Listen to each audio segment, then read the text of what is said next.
Yeah, like just don't.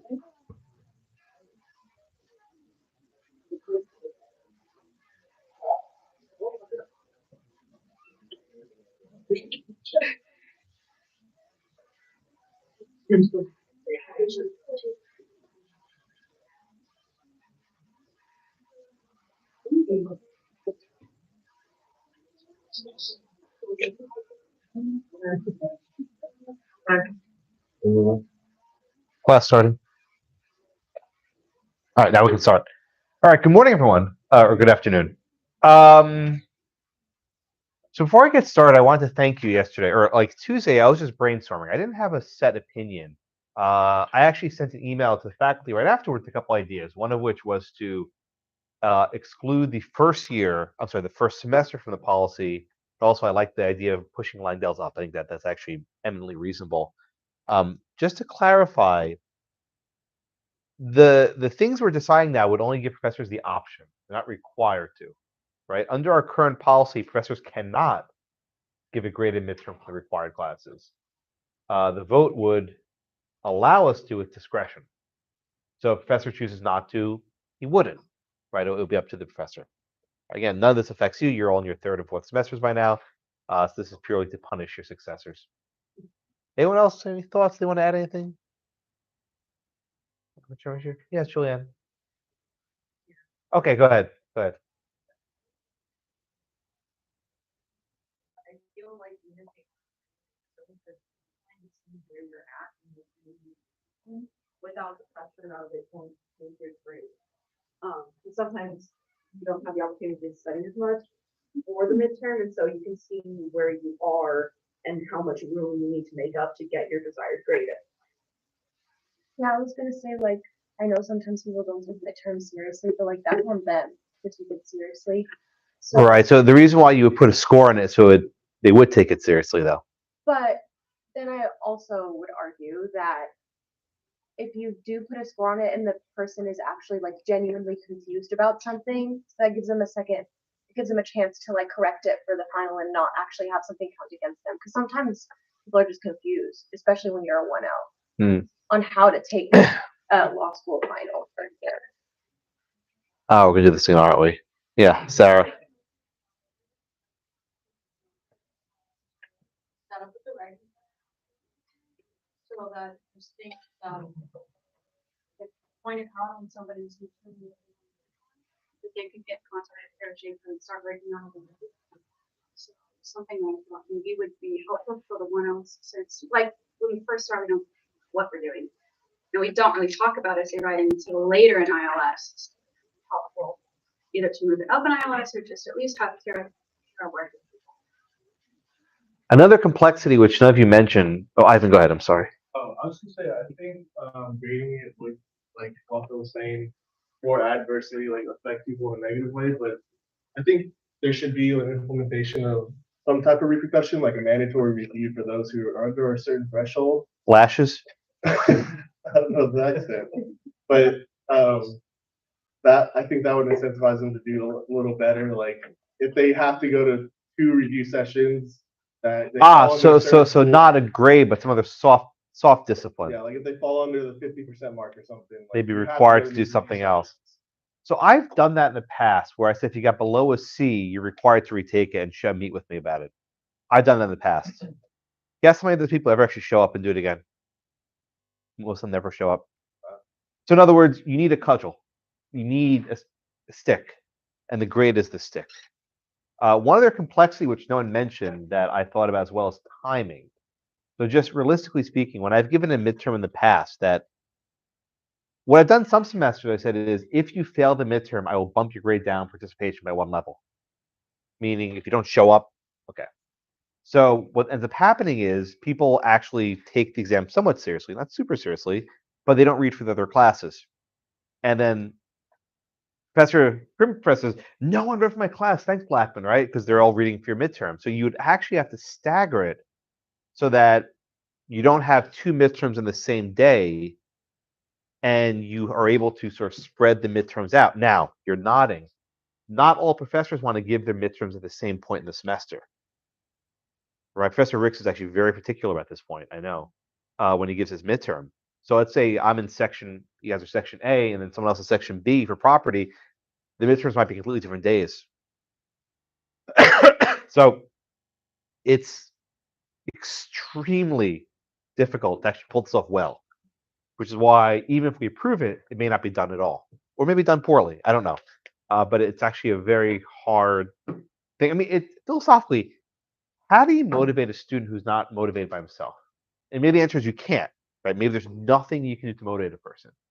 Maybe the answer is the risk of an adverse grade of 10, 15% might get them thinking about it. Maybe it won't. They'll say, oh, whatever, 10%, I don't care. I'll figure it out in December, right? I'll figure it out in April. Yeah, I really don't know. I'll see what so faculty meetings are actually in actually not this room. We're next door. So we're actually sitting exactly where you're sitting. We talk about this stuff for hours. And it's usually about 2 hours straight from 10 till 12. We never go past 12. We always finish at 12. Magically, we wrap everything up by 12, but we fit those 2 hours in.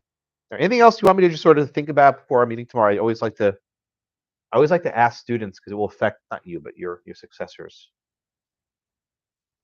Yes, Joanne?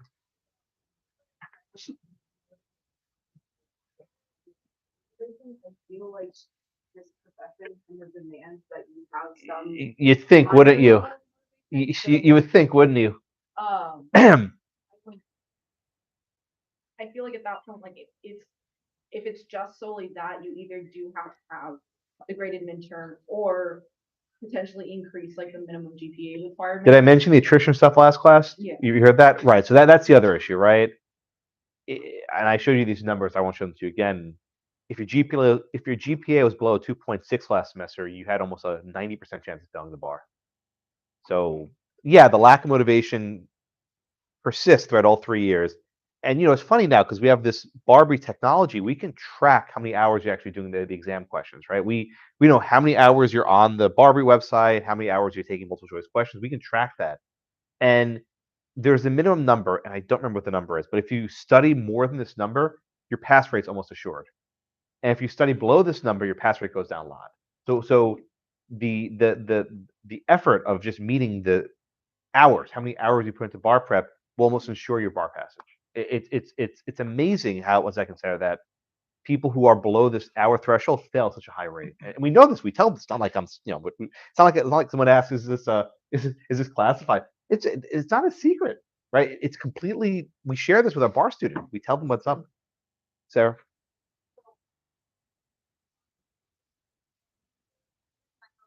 Which examples? Oh yes, my old ones. Yeah.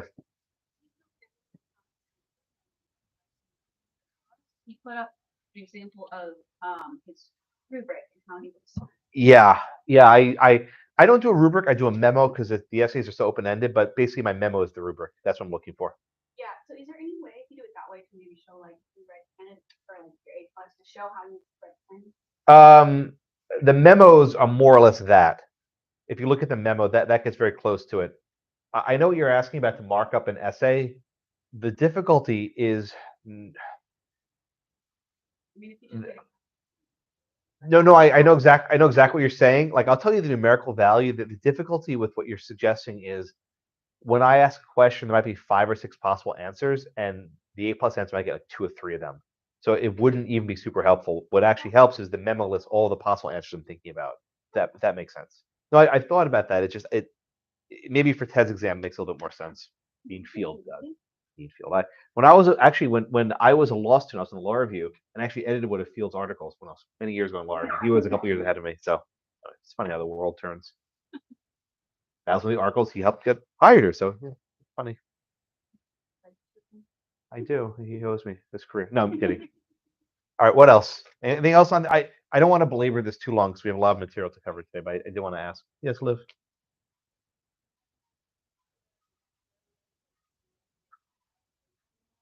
I don't know. So if you couldn't hear a question, the minimum number of hours you need to, do the bar prep, does that correlate to GPA? I don't know, but if I had to guess, the people with the lower GPAs tend to be the ones who lack the motivation. Perhaps. In other words, it's not perfect, right? Some people. Oh, how do I do put this? Right. For some people, low GPAs, they're really trying hard. They're spinning their wheels and they're going as hard as they can and just not clicking. Those people usually don't make it to the third year. They usually realize that something's just not working. Then there are other students who have natural abilities and don't apply it. And those are the ones that sort of break our hearts, who just don't have the motivation or whatever you want to call it to put in the hours. And I suspect the people with the lower end of the GPA match up with the people who don't do the oomph in June and July of after their third year. That crunch time. It's really, it's a full-time job. It's basically 40 to, depending who you ask, 45, 50 hours a week. That's what they expect of you, a bar prep. Yeah, it's basically a full-time job. For our evening students, it's a lot harder because they have real jobs and they can't always cram it in. I've had evening students who actually will take the bar one semester later if they have a full year to study. And there are pros and cons to that, but some of the evening students consider that to avoid having to fail. They just, all right, I'll take it in February, I'll take it in July. Just give another 6 months of study time. But Liv, if I had to guess, your intuition is exactly right. And the people who are at the left end of the tail, who have the lowest GPAs, are going to be some of the same students who don't do the hard work at the end. There are students who just coast and just like, oh, whatever, I have a good GPA, I don't need to stay hard for the bar. But there are just few of those. That's kind of like the outlier. Usually, if you get to 3L with good study habits, it carries through the rest of your life. And that's a point also to who said before about the self-assessment. If you don't have good study habits as a 1L and a 2L, you don't magically sprout them as a 3L. They don't just magically appear. So, oh, I'll become a great student for the bar. That doesn't exist. And dare I say, the work habits you develop now will be your work habits when you're an attorney. You don't suddenly become diligent when there's a paycheck, right? Money's nice, but it doesn't motivate you that much. So the sort of work ethic you develop here will carry through for the rest of your lives. It's not to say that your GPA will determine success. There are lots of lawyers who, graduate middle of their class and be very successful, of course, but it's the work ethic that really carries through. So no matter what you do, you're gonna have 40 hours a week. You're gonna smile. Oh wow, that was nothing. That was a piece of cake. Most lawyers work substantially more hours a week than that. That's just 40 hours is just starting point. That's what you do before your kids go to sleep. That's the 40 hours. Then it comes the after work. No, I'm serious. Yeah, it's the nighttime work. Most lawyers don't wrap up at 8 or 9. They go to the night. Weekends. Yeah, it's part of the job. It's not a 9. There are lawyer 9 to 5 jobs. They exist. I don't want to deny it. They do exist. But those are not the majority of jobs you will all find. All right. Anything else on this topic? What's impressive? What's impressive? No, depressing. Oh, depressing. Why is That it? was like the last thing. Why is it depressing?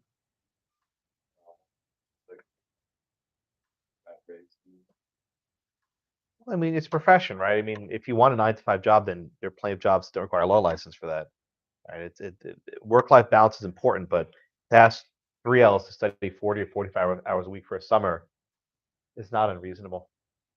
The one-time exam, you pass it once. The second time pass rate is in the 30s and 40s. So once you fail it once, you're just toast, right? It's just, you stop doing that, please. The clicking, thanks. Right. When you fail it once, it's like 30-40% pass rate the second go around, assuming you take it again. Some people just give up. So that's why to say to put that 40, to Liv's question, the 40, 45 hours, whatever that number is, we actually push graduation up a week to give people more time to study. Right? We made graduation almost either immediately immediately after finals or even like before the finals are over, like it's like right there to give people that extra time because we found people don't start studying until graduation. So we basically push graduation up a week. I mean, it sounds trivial, but actually it's another 30, 40 hours we can study in. Because usually the bar is the last week in July. And actually, I think the bar is about 10 days or so. I can't remember. It's usually about 10 days or so, end of February. So if you see any of your friends in the library cramming, you know what they're doing. You'll be there. My good. I promise. I'll come here when you guys are studying. I'll see you in the building. I'll come say hi. But you got to keep your head in the books or tablets, as it were. All right, anything else on this? No. All right. Let's do a brief overview, and I'll move on to today's materials. So we're now in the third class concerning easements. And by this point, your terminology, I think, should be more or less settled. So the first question you should ask yourself when you have an easement, is this an easement appertenant or is this an easement in gross? If the benefit belongs to an individual, it's an easement in gross. If the benefit belongs to the owner of a particular property, Blackacre, you have an easement appertenant. After you've classified the easement, sorry? I thought you said something, okay. After you've classified the easement, then you have to identify the tenements, the dominant and the servient tenements. With an easement appertenant, the property that's being burdened is the servient tenement, and the property that's receiving the benefit, dominating, is the dominant tenement. If you have an easement in gross, you can identify the servient tenement. There will always be one. That's the one that's serving. But there will not be a dominant tenement when you're dealing with an easement in gross. Okay? So far, those are discussions that express easements. Those easements in writing that would satisfy the statute of frauds. In our last class, we talked about easements that are not going to satisfy the statute of frauds. We talk about the implied easements. We have the quasi easement, which is an easement based on prior usage. If you've done something for a long time and there's some equitable principles, the court might enforce it. And another type of an implied easement is the easement by necessity. And there are different standards for this, but at least in Texas, we follow what's called the strict necessity standard. And the strict necessity standard says the court will imply the easement if there's absolutely no other way to use the property. If the only way to use the property is to cross over Blackacre, the court will imply the easement as a matter of necessity. Okay? Sarah? I think so. Yeah, I think that's in the book. It says that, right? I think the strict necessity is majority, and I think it makes good policy sense because you don't want courts taking like sticks in a bundle all the time, right? You only want to do it when there's really necessity. Otherwise, I think people can just pay for an easement or otherwise. The other type of easement we discussed that does not satisfy the statute of frauds is prescription or prescriptive easement, if you will, right? Prescriptive easement. Prescription is very similar to adverse possession, but it's a little bit different, right? With adverse possession, you are trying to acquire the entire lot in fee simple, right? The entire acre, Blackacre. Well, with prescriptive easement, you're not getting the entire bundle of sticks. Instead, you're trying to acquire just one of the sticks in the bundle. For example, the right to cross over a property, the right to take water from a property, the right to dispose of garbage in a property. Whatever it happens to be, you're doing one specific thing. The 4 elements are exactly the same, right? You have to enter, cross onto the property. Your entry must be open and notorious. You can't do it in the dark of night because no one knows about it. You have to have the right claim of right. If it's a hostile, aggressive trespasser standard, or if it's a good faith standard, whatever your jurisdiction is, that's what you need. And it's got to be continuous. I didn't have order, but you know what I'm talking, right? It has to be continuous. Now, with continuity, you don't actually have to be on the property 24/7. But you just have to use it in the same fashion, in the manner it can be expected to use it. So if you cross it every day in the morning and then every day in the evening, that will be good enough to cross in the morning and the evening. But the courts are not going to let you extend it. So let's say you just cross in the morning, cross in the evenings. That doesn't mean you can start living on Blackacre. You only have the right to cross it. That's all prescription gets you.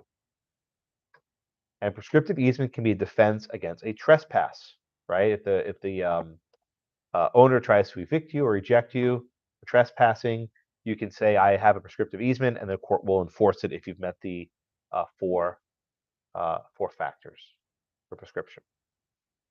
Duke. The difference between quasi and prescription would be. With a quasi easement, you don't meet the four factors, right? If you met the four factors, you would just go through prescription. But if you're short of the four factors, let's say you're there for 9 years instead of 10, the court can still, as a matter of equity, as a matter of fairness, imply a quasi easement fee. But it's a risk, right? When we're talking about equity, there's not a bright line, clear standard, and it's up to the judge's sense of fairness. And if you're a litigant, you would much rather rely on a statutory four-factor test than a judge's sense of fairness. Does that make sense? But very often, if you have a prescriptive easement, you probably meet the standard for a quasi easement as well. But just because you have a quasi easement does not mean you can meet the standard for prescription. For quasi easement and ultimately prescriptive easement, will the court assign an appertenant or engross? I'm going to answer that question in a few minutes. You're like 3 minutes out of schedule. Okay, everyone okay with me so far? All right, so let's take a look at this question. I called up question number 1. Let's see you guys doing this one. And who's next? Okay, Marcel, I'm back. Okay, good. So take about 45 seconds and answer question number 1, please.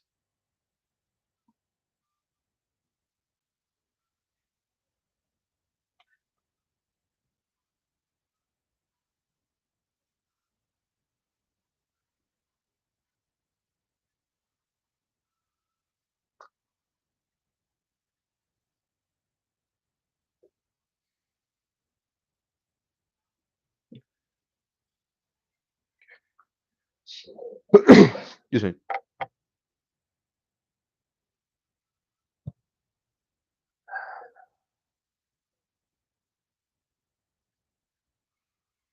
Okie dokie. Another 5 seconds. Please put your answers in. Then to Marcel. And is it Nate or DR? Which one are we going?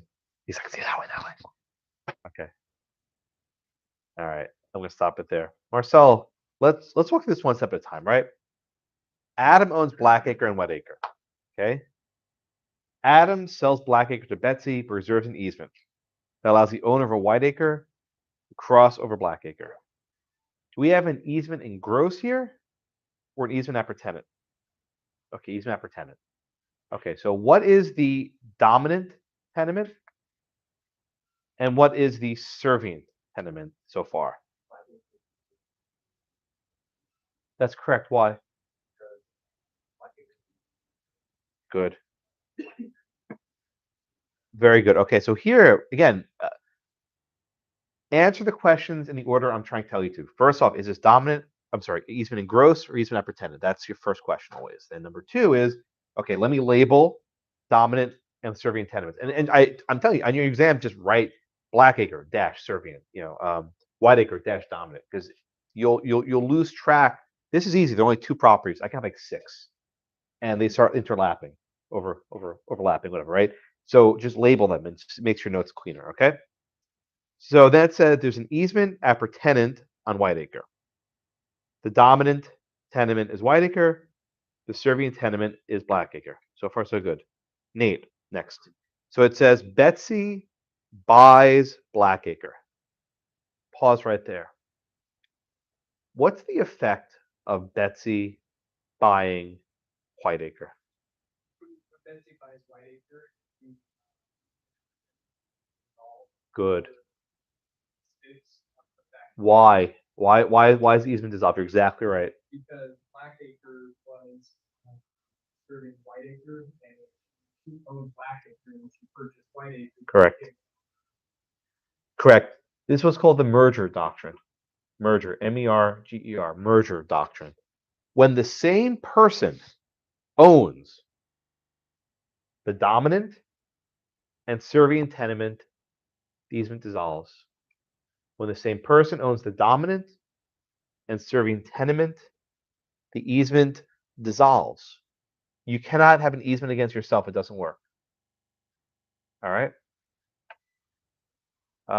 Who's next? Alexa, you next? Okay, Alexa, so let's go to the next part, right? It says Betsy buys Whiteacre and then sells it to Carl. When Betsy sells Whiteacre to Carl, does the easement resurrect? Does the easement come back into existence? No. So can Carl cross Blackacre? True or false? What's your answer? Okay, let's see what we got. All right. The answer is false, right? The answer here is false. So about a third of you got this one wrong. The reason why this is false is because the easement dissolves when Betsy owns Whiteacre and Blackacre, right? The easement vanishes. So one of the ways to actually eliminate an easement or terminate an easement is by merger, when the same person comes to ownership of both properties. Okay? Questions on number 1? Yes, Lloyd? Not thinking of another way, but are we only referring to people, or are we also referring to states when it comes to merger doctrine? Like, is there any? Am I missing something here? Is it all? The word estate can mean a lot of things in property. I'm sorry. Just be a little more specific. The merger doctrine only applies to like a person. If a corporation owns Blackacre and Whiteacre, it dissolves as well. And when you say estate, you mean if someone dies or future interest? Like, when I wrote out the answer, I put like easement can combine, or the easement combines because a person or an estate cannot have an easement against himself. Yeah, you're not wrong. I just don't know what estate means in this context. Estate can mean a lot of things. So, but let's use a corporation for example. If the same entity owns both the dominant and serving tenement, the easement vanishes, disappears. Merger doctrine. All right, everyone with me? Yes, Alexis. It doesn't reanimate. It doesn't come back. You can create a new one, right? But this is a fee simple absolute, right? When Carl acquired, I'm sorry. When Betsy buys Whiteacre, it's a fee simple absolute. There's no easement on it. And poor Carl's trespassing. All right, it's okay. That's not bad. 70%. All right, let's see what we got. We did this one already. I'll skip this one for time. At common law, only vertical access. That's all they had. I always consider, do I stop teaching the Bayhead case? I like it. I like the facts. I don't know. All right, let's try number 5. This is actually Ivan's question 3 minutes ago, so I was a little bit out of schedule. A prescriptive easement is an easement at per tenant or an easement in gross. This will be for Jordan in a few moments.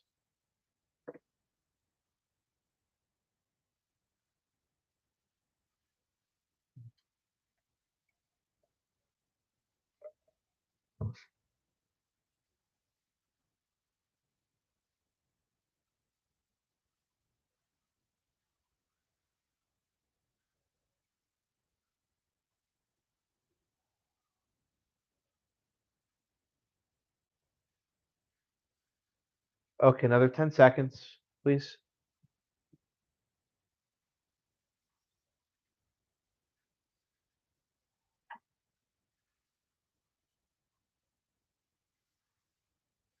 All right, Jordan, what's your answer here? I put B. Why'd you say B? If a person's trespassing, making more sense that that specific person is the only person that can trespass. Correct. Okay, that's the right answer. Let's see. All right. Oh, 70%. That's about your mark for today. The answer here is B. When a person, he said trespasses, but I'll say when a person tries to obtain a prescriptive easement, he's not doing so as if he was owning, he's not doing so based on his ownership of property, right? He's doing so on his own basis. Indeed, you can imagine a person who gets a prescriptive easement doesn't own any property at all. He's a vagrant, right? That's probably a bad word today. Person's wandering around, right? So an easement in gross I'm sorry, a prescriptive easement will be in gross. Why does that matter? So I'm not going to answer questions 6 and 7 quite yet. Maybe after I do the Pocono case. But when you have an easement in gross and it's not attached to land, it raises an obvious question. What can you do with it? Right? When you have an easement appertenant and the easement stuck to the land, anytime we sell Blackacre, the easement carries with it. It runs with the land, so to speak. But with a prescriptive easement, it belongs to a person, which raises two questions. One, can you assign an easement in gross? Like, I don't want to answer quite yet. Can you assign an easement in gross? That is, can you sell it to someone else? Because didn't we say the only way to create an easement is through the through the when you sell property, you reserve an easement. That's really easement appertenant, right? When we discussed the idea of creation of an easement, it's really appertenant. But if you obtained an easement in gross through prescription, can you assign it? Can you sell it? And the second question, which again is number 7 here, is can you divide an easement, right? In other words, can you take your easement and split it with someone else? Or must an easement be kept together, what's called one stock, as a single unit? All right. The next case, my friends, is complicated. Did you all have trouble with this one? I do. I swear. Every year I teach case, I'm like, why do I assign this case? But there's a lot of, I think, very useful property lessons. So we're gonna push through it. We'll maybe some fits and starts, but we'll get through it. I promise. But yeah, you've not taken corporations yet, right? So let me just say a point at the outset. One of the reasons why people create corporations is to avoid liability, right? You put your assets in a corporation, and if for whatever reason the corporation, folds, goes out of business, or whatever, it doesn't touch you personally, right? It doesn't affect your personal assets. If they foreclose on a property owned by a corporation, they won't go after your house. They'll just take whatever the corporate property is, right? Corporations are designed largely shield individuals from liability. This will be there. So these brothers, these lovely brothers and their family had a very, very complicated set of business arrangements that seemed to stretch decades. And then even after they died, it got even more complicated. And apparently today people still go swimming there. I don't know. Has anyone ever been to the Poconos by chance? Oh, it's lovely. It's the mountains. There's lakes. It's really nice. I used to live not too far from there. We drive through there very often. Went to college. All right, Caitlin, I'm sorry. You're next. Well, let's try to start with give me the facts, and maybe I'll interrupt and go on to Alexis and Jade and 15 other people. But we'll get there. I promise. So Frank and Rachel were brothers, Okay, good. and they created a corporation, the Pocono Springwater Ice Company. Okay, and this is I know a stupid point, but before refrigeration, right? How did you get ice? You would actually go to a lake, chop up blocks of ice, and keep it in cold storage, and it'd be delivered to people for their ice box. Why you call it an ice box? It's really a box to put ice in. So before refrigeration, frozen lakes in Pennsylvania, which were fairly close to New York City, would be very useful, right? That's where they would get frozen water. And someone said, "Ew, Josh, isn't that gross? You're swimming where you're making ice water. Deal with it, right? Just it's the 1800s, whatever, right?" All right, come on, Caitlin. I'm sorry. So they owned them. Okay, let me pause you there. What do you remember the 99-year lease? You maybe did this last semester. Why would someone do a 99-year lease instead of just giving a fee simple?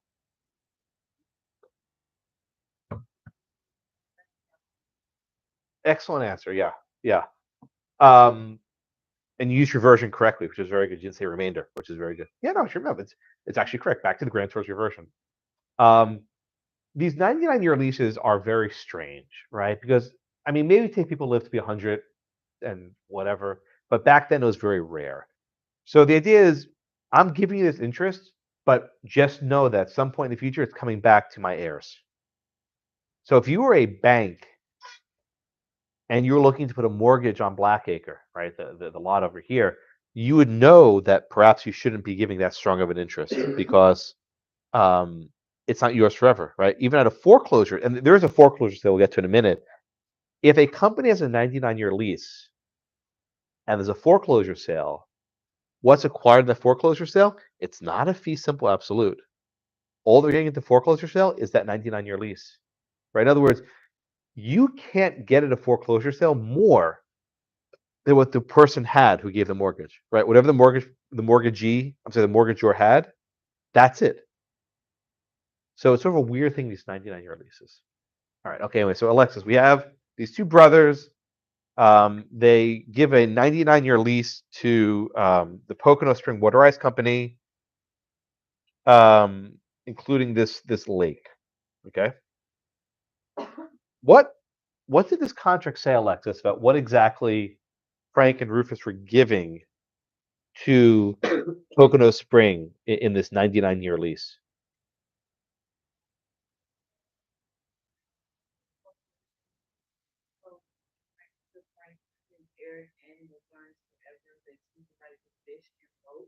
Good. Good. And so it said boating and fishing. Did it say swimming? Did it say bathing? Okay, so just so you know, swimming and bathing, it's the same thing. You know, Josh, why is it called a bathing suit? You ever think about it? Right, that's what you do in a bathing suit. You swim. All right. So at least Frank and Rufus only gave Pocono Spring the exclusive right for boating, skating, fishing, and also cutting ice. They did not give the right of swimming, of bathing in the lake. And this actually might make sense, right? Because if you have boats and different recreational vehicles in the water, you might not want swimming. It's actually kind of dangerous that people swimming around with boats are there. Maybe I don't know. Okay. A couple years later, Pocono Spring mortgages the bank. I'm sorry, mortgages the lake. Okay. Then, Jade, it gets weird. What happened in 1899? This part just seems weird.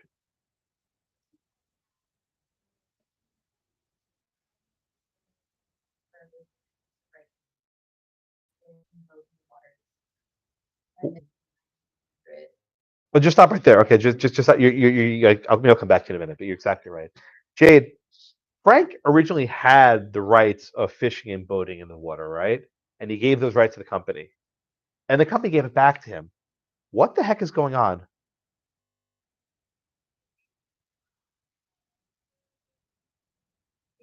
It's weird. I swear I've been teaching this case for forever. I don't understand why they did all these weird things, right? Because again, the brothers had the right. The brothers gave the right to this company.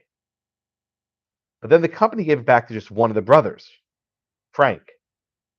They did not give it back to the other brother, Rufus. So there might have been something weird going on where Frank was trying to keep stuff for himself, not give it to his brother. Because the brother kind of got screwed. The brother had these rights, gave it to the company, but the company only gave it back to Frank, the first brother. All right. So this is complicated. Again, Rufus was not given any interest in this 1899 deed. But then again, just 1 year later, Jade, what happens in 1900? You can finish it up.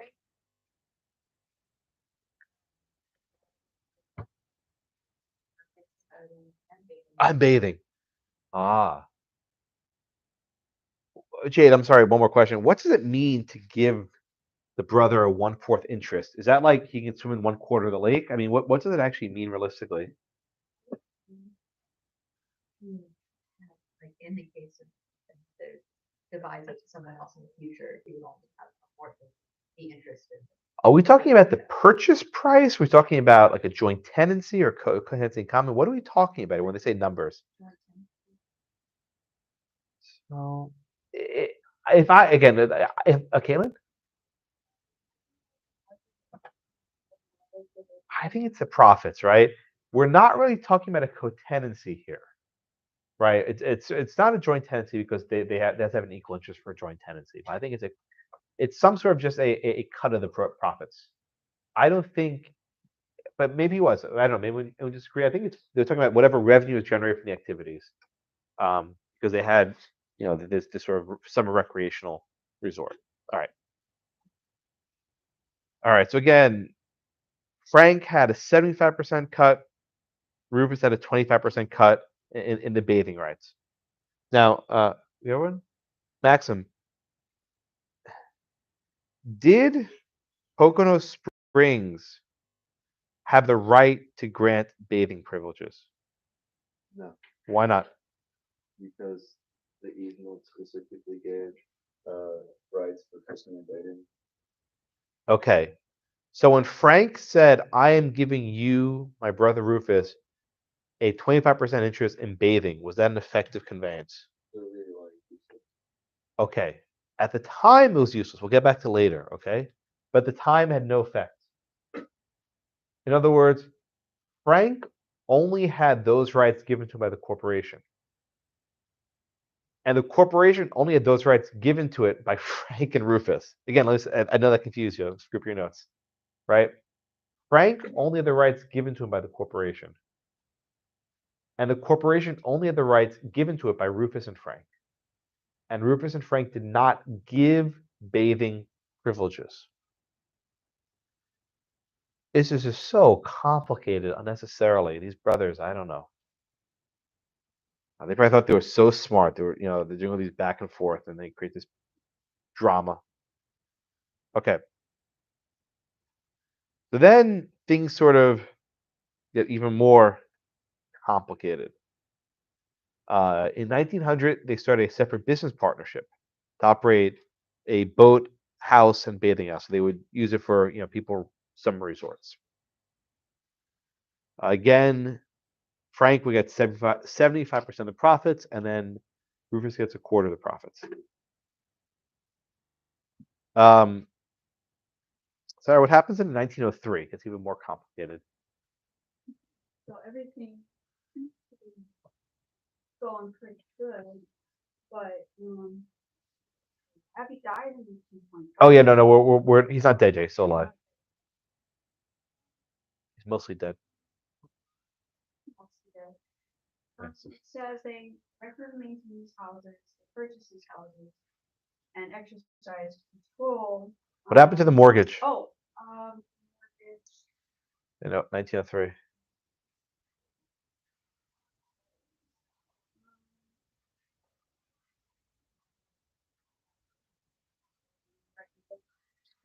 Patty?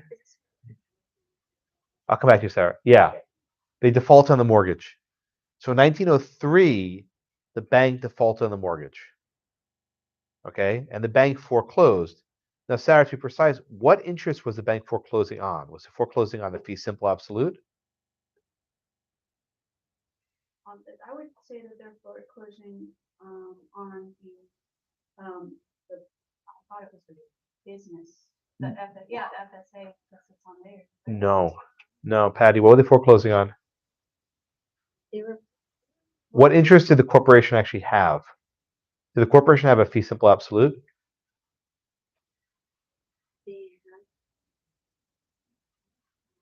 I No. would say no, because What did Frank and Rufus give the corporation initially? they gave, No, not yet. Yeah. so the brothers gave, The corporation initially at the outset. What interest? It was not a fee simple absolute. yeah, no, I know it wasn't a fee simple absolute. They just gave them rights to. No, you gotta go back. Jose? I think this is by the title of the property. What interest did the brothers initially give? That's Renita? What was the interest? That's the interest to different uses. No. Yeah. The 99-year lease. I'll come back to you all three, right? Then yeah, it's a murderer's row, right? Thank you, Caitlin. 99-year lease. Good. Glad you found it. So they extinguished all of the title to the rights of the property. But only the 99-year lease. Again, which is sort of strange because the brothers still have the reversion to Caitlin's point a few moments ago. Yeah, it's a Latin term. Actually, I clerked in Pennsylvania, so I came across this term. I never spell it correct. I'm just going to paste it on the board. Yeah, it's actually spelled similar. Yeah, I saw him actually many years ago. He was at Kenny and Ziggy's during the Super Bowl. He was there with Shaq. It was like when the Super Bowl's here. Guy Fieri. Yeah. Anyway, so this is actually the Latin. It's Fieri. I'm gonna pronounce it. Facius. You want to correct me? It literally means for that you cause to be made, right? And it's a writ of execution. After you get you don't need to know this, but if you want, you can. It's after you get a judgment, you actually issue this writ for the sheriff or someone else to actually execute the judgment. So let's say the court orders that you seize some property, and the sheriff has to seize it. The court issues this writ of what's called FIFA. They actually call it FIFA. That's what they call it. FIFA. FIFA. And then the sheriff can seize it. You're welcome. You don't need to know this. I remember I came across this once when I was clerking. I said, "What the heck is this, judge?" And then he told me what it was. Oh, okay. You don't know everything. When you graduate, you know a damn thing. I trust me in this one. You'll realize how little you know very quickly. The bar, all the stuff you learn from the bar, that's just like evanescence. It just vanishes. Like when you put it's really cold outside, you pour hot water, it just sort of turns into smoke. It's like that. It'll vanish after July. Trust me, you won't. Okay. All right. So let's go back to the facts, right? So the bank foreclosures in 1903. There's a default in the mortgage, but some other company comes along, which is Pocono Pines, which is owned by who? Frank's wife. Sorry, Catherine. I'm sorry, the other one wife, right? Which wife was it? I said Frank's wife, right? Yeah, you're right. Oh, that's right. I thought I had the wrong name. I'm sorry. Frank's wife, Catherine. Thank you. I'm sorry. I have to. There are a lot of names. Okay, but so I mean, just keep in mind, like Pocono Springs was owned by basically Frank and Rufus, and then some company called Pocono Pines, owned by the guy's wife, comes along and buys it at the foreclosure. This is some weird family. I don't know what's going on here. They're doing something shady. I just don't know what it is. Like no sane people have this many levels of like protection for a like boating business. My goodness, it's not like they're anything complicated. Whatever. Pocono Pines acquires Pocono Springs' interest in the lake, Lake Naomi. All right, so then things are calm. Correct, 2 decades. Frank and Rufus operate this summer recreational resort. And Pocono Pines, which again was owned by Frank's wife, did nothing. So, Patty, let me call on you for a moment, please. Prescription, again, the 99-year lease was owned by Pocono Pines, which apparently was owned by Frank's wife. Right. But Frank and Rufus, who had a reversion for some point in the future, were using this land for bathing rights for 20 years. Do they make out the elements for prescriptive easement?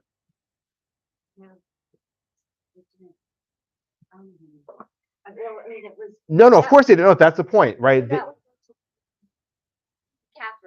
In other words, did Frank and Rufus exercise prescription for 20 years on the property that was owned by Pocono Pines? No, because they gave a lease. So, what did the court say? Was there prescription here?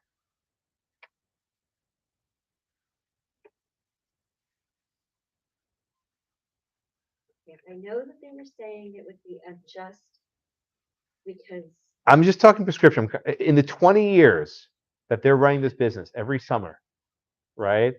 They're allowing bathing to happen. Did Frank and Rufus acquire a prescriptive easement for bathing?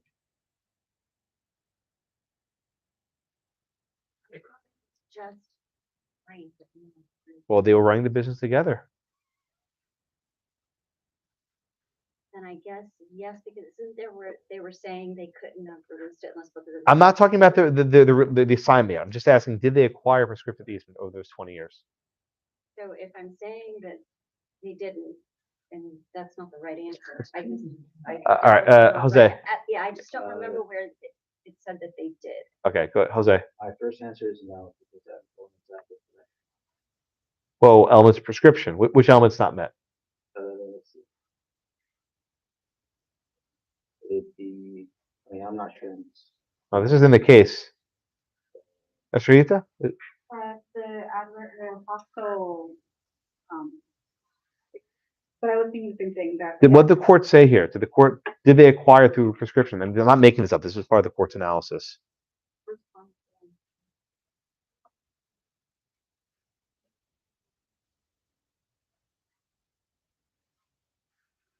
That's what the defendants were. Wafa? Yes, why? I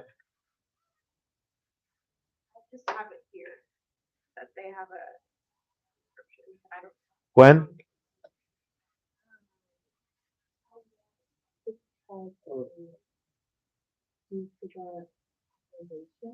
Okay, so walk through the elements. Was there entry, that is, what was the entry for purposes of prescriptive easement here?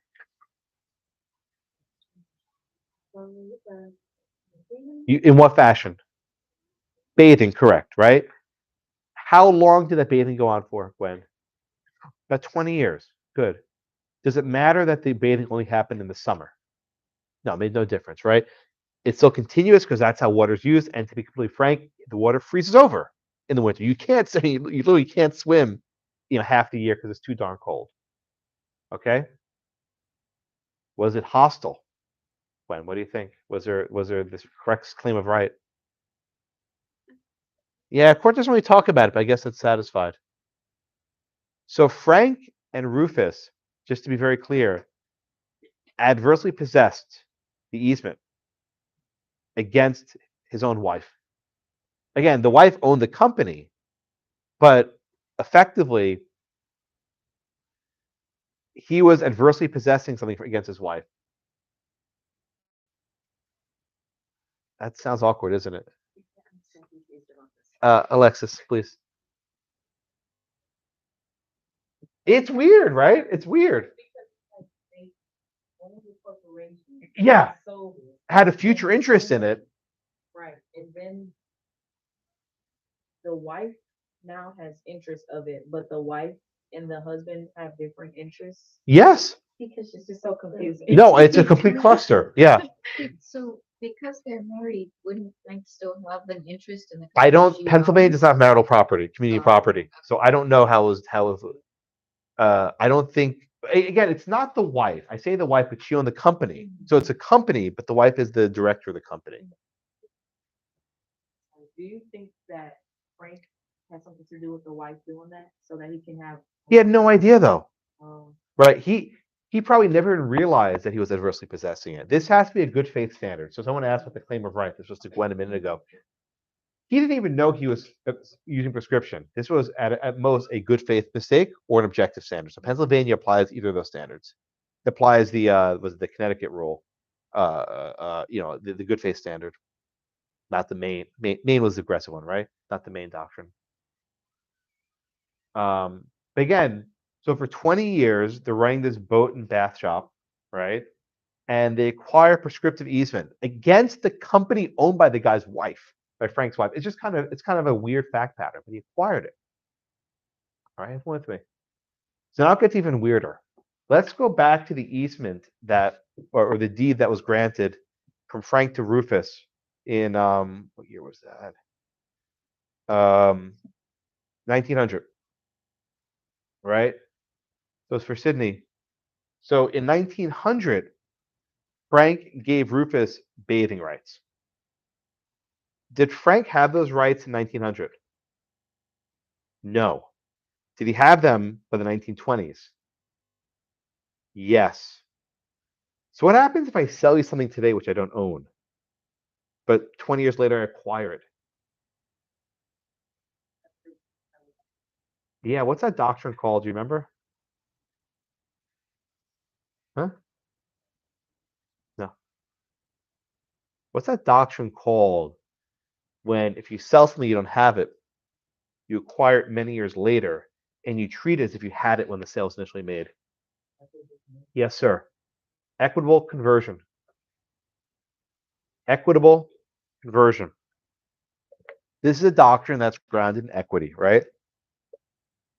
If I sell you something today that I don't own and I acquire it later, it's as if I had it when I sold it to you. right? In other words, you don't punish. So Jose's right. It's a BFP, right? You don't punish the bona fide purchaser, but you treat it as if the transaction was valid at the outset.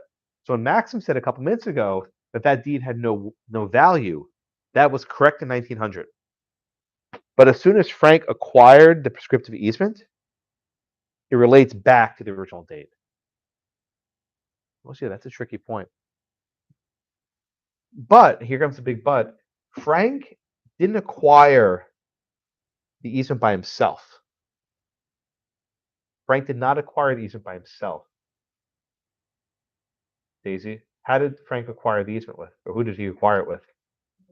With his brother. They acquired it jointly, didn't they?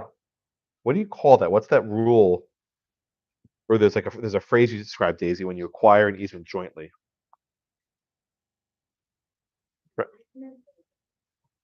It's not a joint tenancy. Someone mentioned that before. Like, what do you call it when you acquire an easement jointly?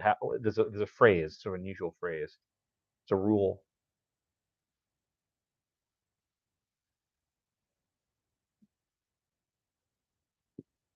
Maria?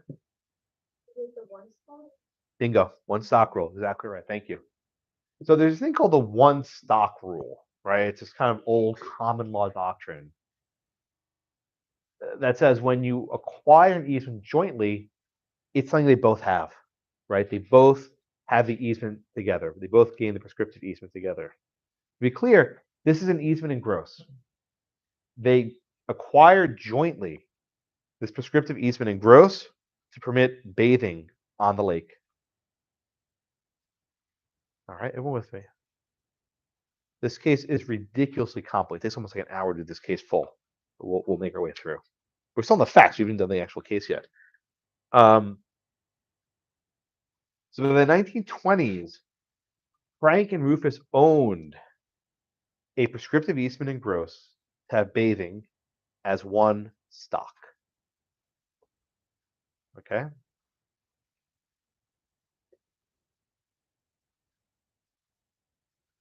Everybody with me? Questions so far?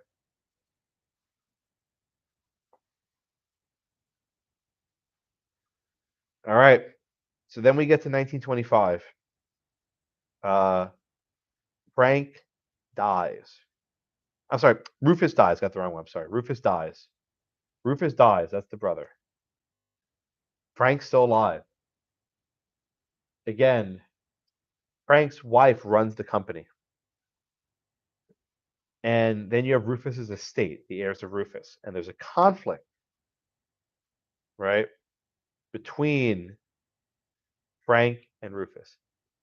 So Paola, let me ask this question, please. If Frank and Rufus jointly had this prescriptive easement, what happens when Rufus dies? What happens to Rufus's interest in the easement?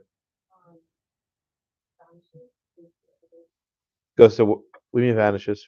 So like if it's a joint. Right. So Frank and Rufus own the easement as one stock, and then Rufus dies. What happens to Rufus's interests? To who? What other parties? I guess the wife right now. Well, usually if a person dies, who gets their so they're intestate? Who would usually get a person's property if they die? That's the wife. Or is that, the people who inherit it. Which is called Rufus's heirs. Rufus's estate, right? So would Rufus's heirs then have an interest in the prescriptive in that easement in gross? I think that it can't transfer to them. So you can't inherit an easement in gross? No, you can't inherit it. Hmm. No. All right, let's take some time on this, right? So again, Rufus dies in 25, and then the heirs of Rufus do something, right?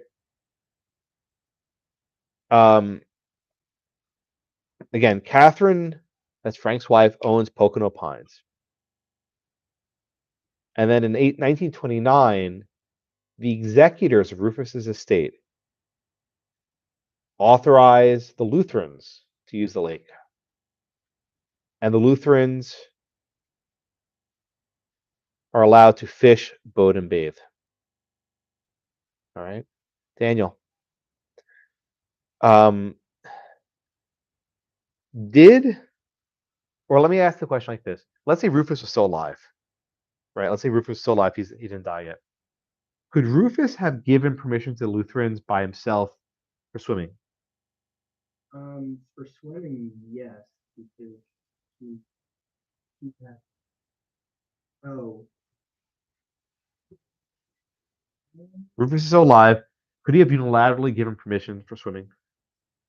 no, because it's the one stop rule. Good. They have to, Right. So due to this one stop rule, both of the easement holders have to turn the key, so to speak, right? They both have to consent.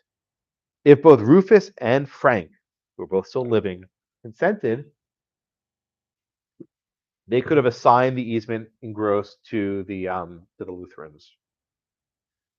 Okay, so now Jordan, not Jordan, Daniel, sorry, look right past you. Now Daniel, Rufus is dead, right? Can his heirs, can the estate of Rufus unilaterally convey the swimming rights? no. Correct. Again, with this one stock rule, both of the easement owners have to consent. Frank would have to consent, and Rufus would have to consent. So it's true, to Paolo's question before, Rufus's heirs step into Rufus's shoes, right? So whatever interest Rufus had, the heirs step into those shoes. But you still have Uncle Frank, right? Who would have to consent to the assignment of the easement to the Lutherans.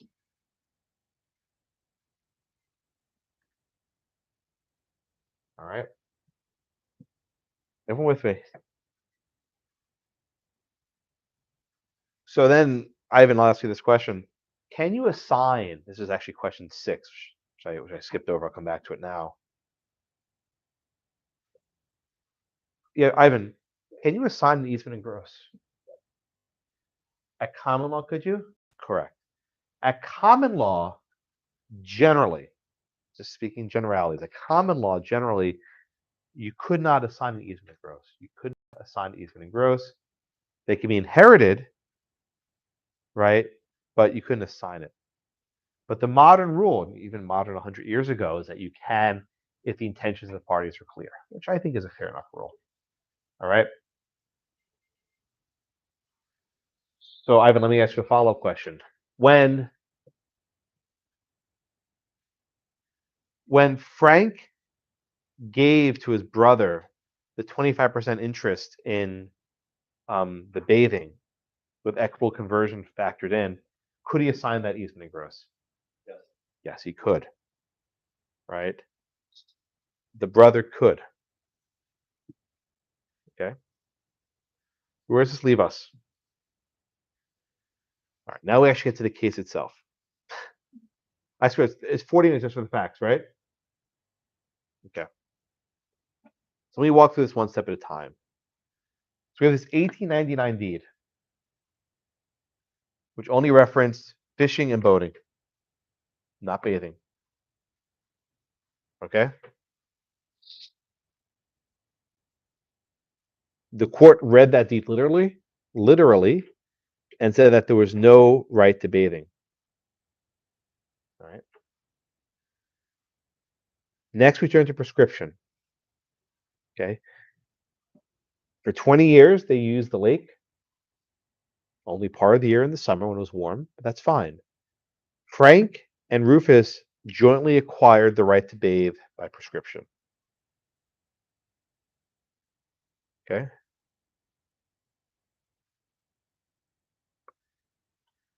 Then we get to 1900. There was the deed where Frank gave Rufus the right to fish and boat. Okay. Can you convey an easement in gross? Frank said no. Frank said you could not convey the easement in gross. The Lutheran said yes, you can convey the easement in gross. Okay. The court said the court agreed with the Lutherans. You can convey the easement in gross if the intent of the parties are clear. Okay. So again, this was Ivan's question a minute ago.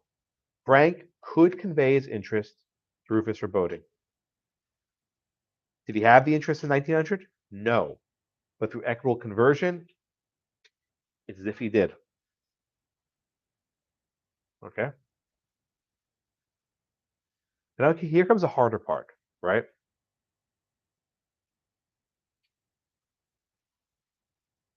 Was the easement in gross divisible? That is, could Rufus's interest be conveyed separately from Frank's interest? Again, could Rufus's interest be conveyed separately from Frank's interest? The court said no. The easement must be exercised as one entirety. As one entirety. Right? They would use it together. The 25-75 split meant that it's used as one stock. And once you have an easement divided like that, it cannot be split up. So even though the heirs could inherit Rufus's interest, they still need the permission of Frank to convey it. Think almost like a joint tenancy. It's not exactly, but both parties have to consent to how the property is being used. Okay, you cannot break it up. Oof. All right. Next one. So now to answer question 7. You want to answer it? Yeah, both. Well, under the modern approach, so at common law, an easement in gross was not divisible. Right, and that's the holding of this case. At common law, the easement in gross is not divisible. But to this question, number 7, under the modern approach, easements in gross are divisible. So this one's actually a true. Right, they are divisible in the modern approach, but at common law, easements in gross were not divisible. So where are we left with, right? Frank could give Rufus a 25% interest in the easement. He can do that. But that doesn't mean the easement can be separated, right? It's one unit they use together. They can share the revenues from the easement, but they can't actually divide the easement itself.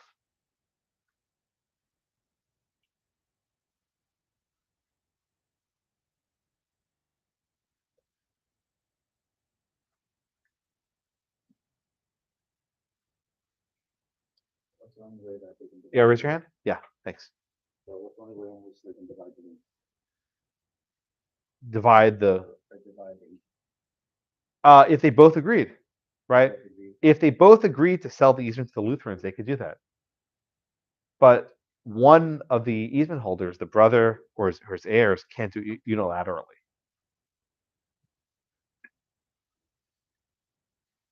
So for the same reason that easements and gross are assigned in law, the same reason both parties need consent for them to be assigned.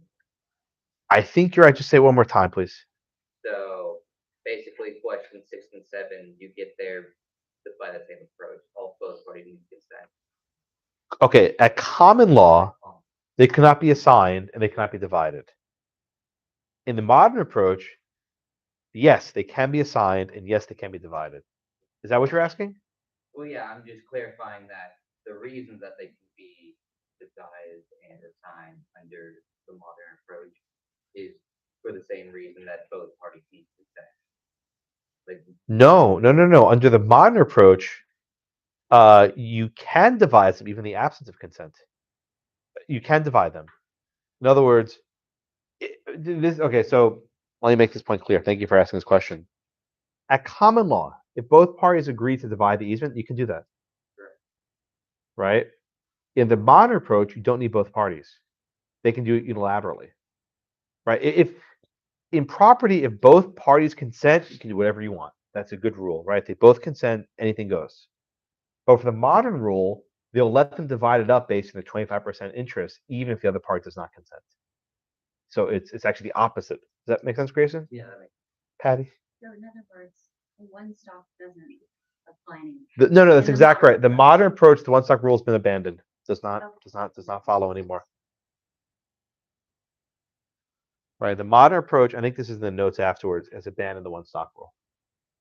Alexis, your hand up?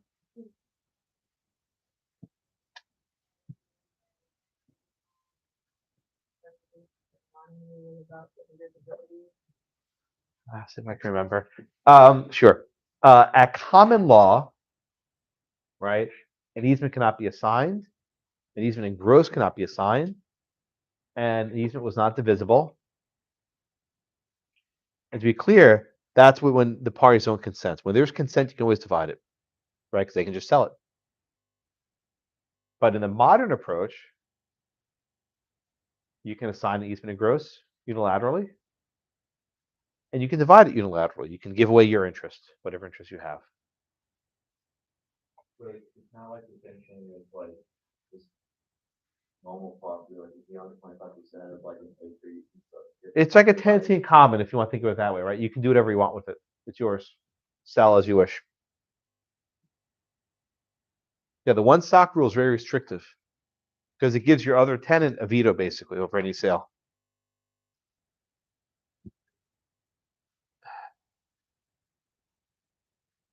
Good. I'm sorry? Yeah? Good. Okay, yeah. I mean, this is a true statement. The modern rules are much easier to apply, always. If you look at my exams, I almost always ask the common law rule. I'm sorry, I know it's mean, but it's actual law. I hate the modern stuff. I'm an old school guy, right? I like the old one because there's actual law you have to learn. Mine is like do whatever the hell you want. Anything goes. Is it fair? Sure, why not? Right? Most of my exam questions are the common law rule, so you got to know it. I'm sorry. All right. Questions on the Miller case? Complicated case. Go read the case summary after class. We have a few more minutes. I think I made it as clean as I can, but this is one of the hardest cases for me to teach this semester. Oh, I saw. I read the case, I read the and still That's okay. Look, I mean, this is a point of preparation. I usually know the difference between a student who read and doesn't get it versus a student who didn't read. I can usually pick that up pretty quick. And if you notice, if you don't quite know, I don't like jump on you versus sometimes I do jump because I'm not always right. Maybe I'm wrong, but I can usually gather. I mean, I've seen students who are literally reading verbatim from my case summary. They're reading from it. And I'm like, okay, the same thing up here. I know you're just reading verbatim, and that's the latter category. Yes, Isaac. Why do you think it wasn't assignable? Because weren't they so strict about unfair restrictions on alienation? Yeah, someone asked that question in similar capacity.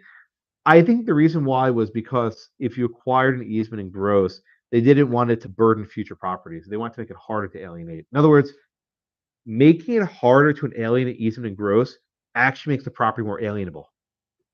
That's actually a very good point, right? An easement makes a property less alienable because you have to subject to the stick, right? You're missing a stick in the bundle. If you make it harder to alienate easement in gross, you may get back to the full bundle sticks one day. So I think it's actually the opposite of what your question was. Does that make sense? Yeah, it's a good question. Wow.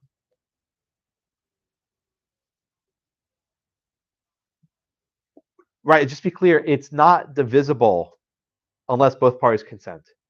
Right? If both parties consent, they can do whatever they want. Right? Because again, they're acting as one stock. If they both agree to sell the easement, they can do that. But what happened here was Frank did not want to sell, but the heirs of Rufus did. That's why this was a problem. All right, let's do the next case, Brown against Voss. I like this case also. Both cases I like this topic. Where is it? Do I not have that diagram? Oh, here it is. Okay. I don't know where I'm up to. Caitlin, you next? Patiently waiting. All right. Can you please give me the facts in Brown versus Voss?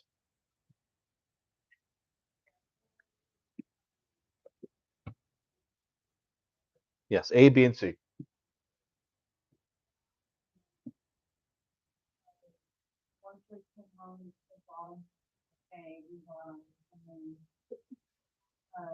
The two on top, were bought by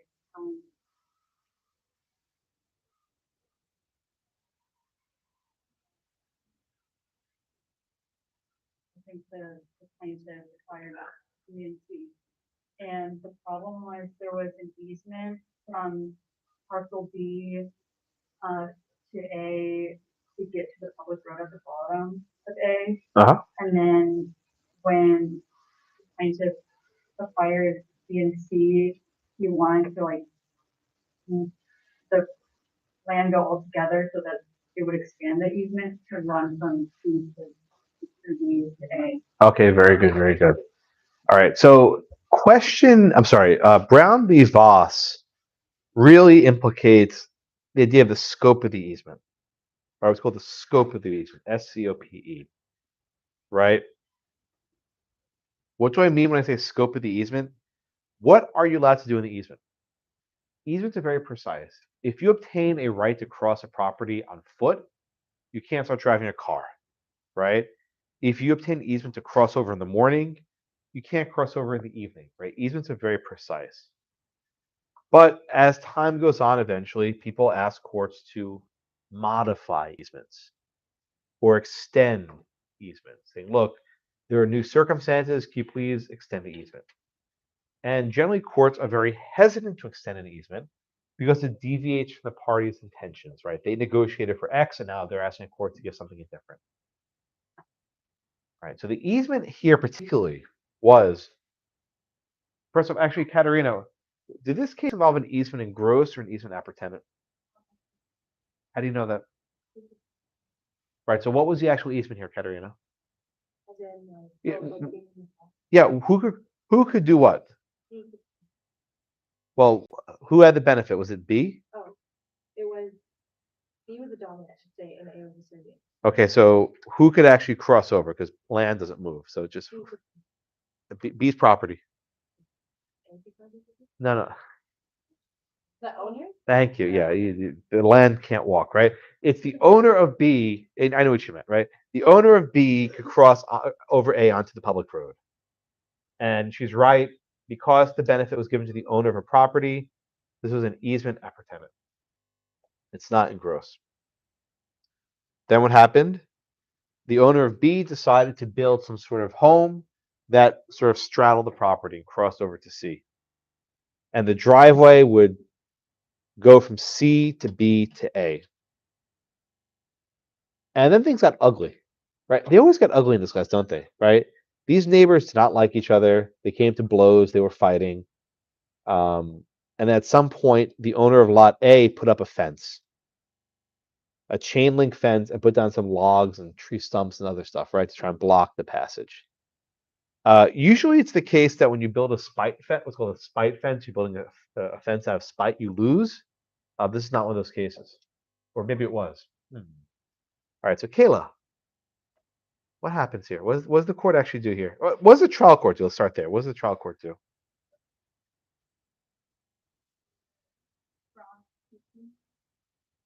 Okay. The trial court granted the injunction. Okay. Why?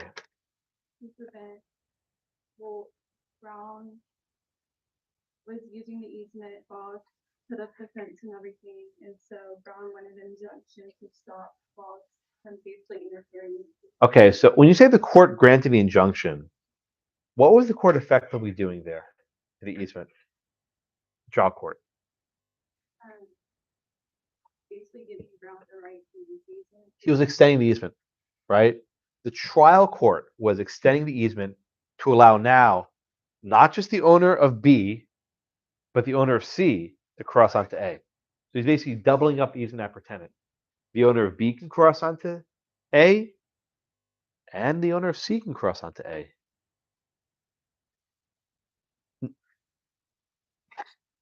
So if at one point B and C is owned by the same person. That's what happens now. This B and C was owned by the same person. Yeah. So I don't understand why the courts wouldn't just combine the parcels of land. Each parcel is unique, my friend. Owning the two pieces of property doesn't make them to one. So if the owner of B and C said, I want to combine my property, would that easement? Nope. No. The reason why is that when you grant an easement, you're granting an easement to a particular piece of land known as B. And that's measured by certain dimensions, this number of acres, right? You can't get around that easement by buying adjacent property. You have to negotiate for a new purchase price, right? Even if the same person owns both B and C, they're not merged, which is what Maxim's question was. So the value of the easement would go up, it'd have to like renegotiate. Yeah, you gotta renegotiate it. You can't do it on your own. You can't just like deem them the same plot of land. They're different. That's what the owner of B tried to do. He said, "Oh, it's just the same thing, right? It's me." But what if, I'll ask Grayson this question. What if he built an apartment complex on lot C? So instead of having one car drive along that road, he had 100 cars. What would happen then?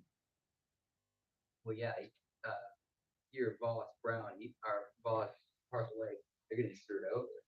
Screwed over, yes. Yeah. They're being injured, as we would say in the law, right? They're being harmed. As was this crappy dummy and screwed over, right? We got a running list for the semester, right? Easements are one second, Caitlin. Easements are geared towards specific circumstances. And if you negotiate an easement that only the owner of B can cross, that's extended easement appurtenant. You can't extend it to the owner of C. Caitlin?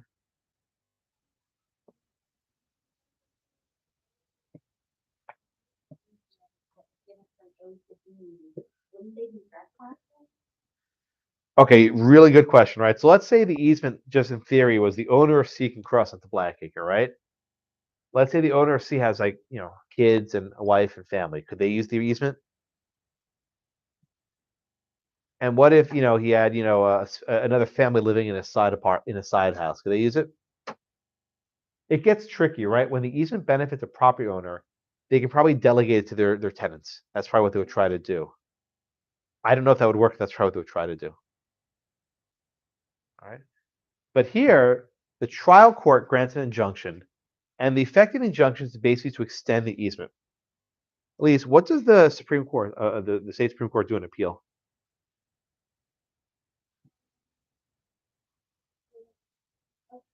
Well, they affirm, but do they think the trial court got it right?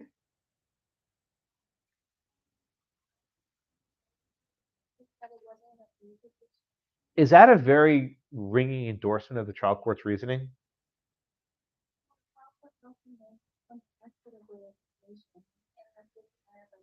Well, you're giving me a good answer, but I want to answer the question a little bit differently. Try this one. Did the Supreme Court agree that we should extend the easement? No. Correct. So what's weird about this case, you're exactly right, Elise. You gave me everything I wanted, right? What's weird about this case is the Supreme Court says that we should not extend the easement, right? That if there was a negotiation to put an easement from B to C, the court should not extend that from C to B to A, right? That easements have to be negotiated. You can't merge the parcels, right? The court says that any extension of an easement appurtenant is a misuse of the easement. Any, that'll sound worse than Mike. Any extension of an easement appurtenant is a misuse of the easement. Okay. So how on earth did the court allow the injunction to continue? And this is Elise's gave me the exact right answer, right? They said, well, when you're reviewing issues of law, it's a de novo standard. But here we're reviewing equity in terms of an abuse of discretion. That's very deferential, right? You learn this in your advocacy classes, right? If you're reviewing for abuse of discretion, there's a lot of deference. And the court basically says here, well, Brown caused no damage. It's just the same car. Voss sat around for a year while Brown spent all this money in the construction. There'd be a hardship. Also, when you build a fence, you usually lose. That's the rule. When you build a fence, you lose. So we'll just find the trial court did not abuse its discretion and affirm. So it's weird. The court got the law right, got the equity completely wrong, right? It said there's no abuse of discretion. So it's a very strange. Both cases they were actually kind of weird. So in the end, Brown was allowed to use the easement to go from C to B to A. Yes, Alex. So do you think they did this so that they weren't creating new people to purchase property in That they were just really unhappy. I think the defendant's conduct made them unhappy. I think it's exactly right. And they basically said, well, the lower court got it wrong, but not that wrong. Right? It's like, the lower court made a mistake, but it was within bound of reason, so we'll defer to it. I mean, again, I don't know why the standard was abuse of discretion. This is a question of law. If you can't extend an easement, then there's a question of law de novo. So the dissent, I mean, who's next? I can't see his name tag. There's no name tag. Yeah.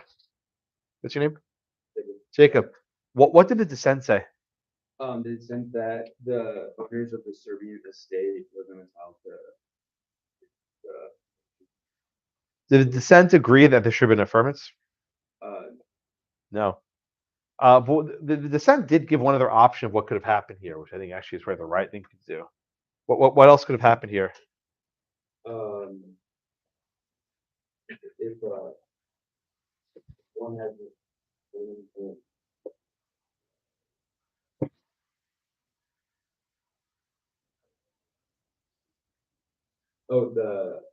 so talking about the non-dominant property, If you want an easement, how should you acquire it? By going to court? What else can you do? Ben? If you want an easement, how should you get it? What's the right way of getting it?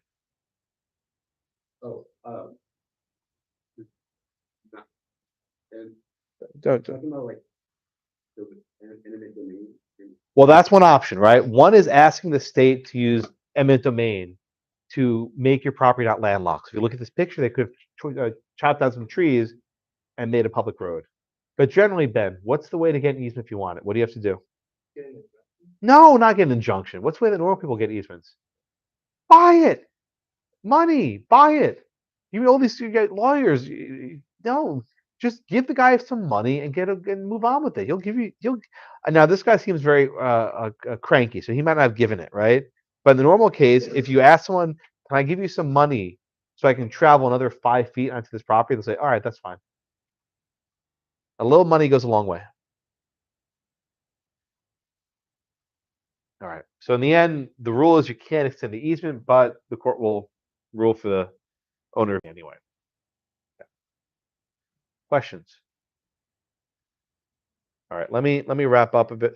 I'm sorry. Oh, I'm sorry. That's not a peripheral vision. I'm sorry, Jordan.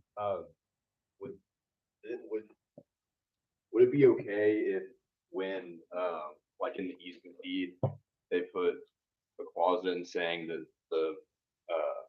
if the dominant estate owner acquired any contiguous land within however long the easement is, would that work? Like, would that, I guess, get around this rule? Oh, that if a public road was built, you no longer use the easement like that? Or if like C, or if the owner B, like if there was a clause that said if the owner B acquires lot C or D or E, that the easement would extend. Oh, even to future lots. Yeah, you could do that. Okay.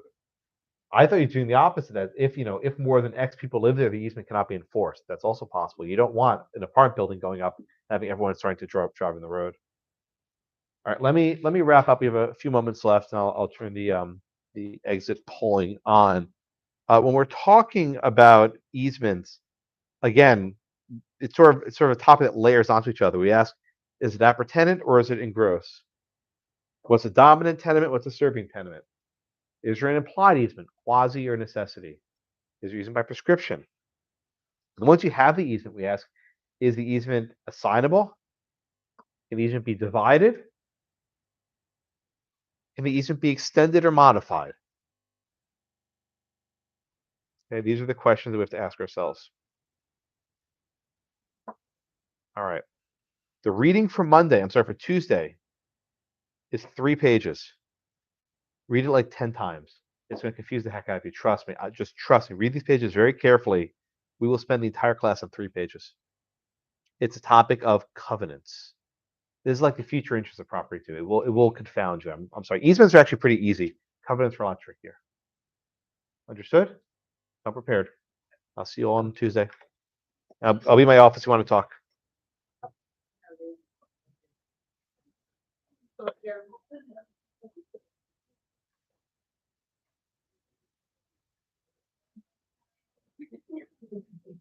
Yes, sir. The inability to like simply